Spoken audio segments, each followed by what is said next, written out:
যা যা ফর্মালিটি ছিল সবটাই হয়ে গেছে।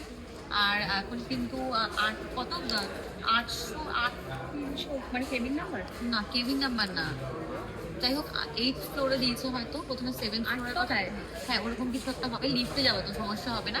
যাই হোক কেবিন নেওয়া হয়েছে, কিন্তু দুজন একসাথে থাকবে। আর সেই জন্যই পুরো সেজে গুছিয়ে ট্রলি ফলি গুছিয়ে নিয়ে এসছে, জানে যে আমি থাকবো। তো যাই হোক, মেন ব্যাপার হচ্ছে আমরা এখন একটাই টেনশনে আছি, যেটা হচ্ছে ওটির সময় যে আমরা মানে প্রথম যে বেবিটা দেখায় ওইটা নিয়ে একটু টেনশনে আছে, ওখানে বেশি জন অ্যালাউ করে না, সেই নিয়ে আমরা একটু চিন্তায় আছি। ফর্মালিটি করার আগে মানে সব কমপ্লিট হওয়ার আগে বলতে আমরা চেঞ্জ করে চানক থেকে চলে যেতাম পাশে, কাছেই আছে। তো না যাই এটা ভালো।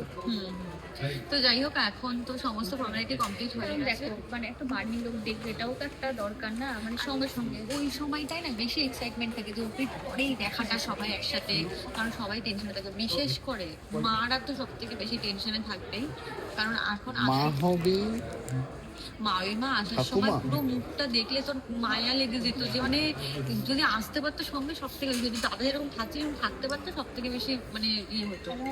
হ্যাঁ তাই তো। এই দাদা তুই না থেকে তাহলে মাকে এখানে পাঠিয়ে দে, তাহলে একটা গাড়ি বুক করে চলে আসো। হ্যাঁ আবার নতুন করে ফর্ম ফিল আপ করতে হবে। তো যাই হোক, ঠাকুর ঠাকুর করে সব তো হয়ে গেছে, ক্যান্সেলই করে দেবে। কেন আমি কি আবার এসেছিস ফর্ম লিখতে? তো চলো, এবার আমরা বসে আছি, ওয়েট করে আছি, পরে কেবিন ক্লিয়ার হয়ে গেলে দিয়ে দেবে, তারপরে আমি আর রিপন চলে যাবো, আর জন থেকে যাবে। কালকে সকাল সকাল আমাদের আবার আসতে হবে।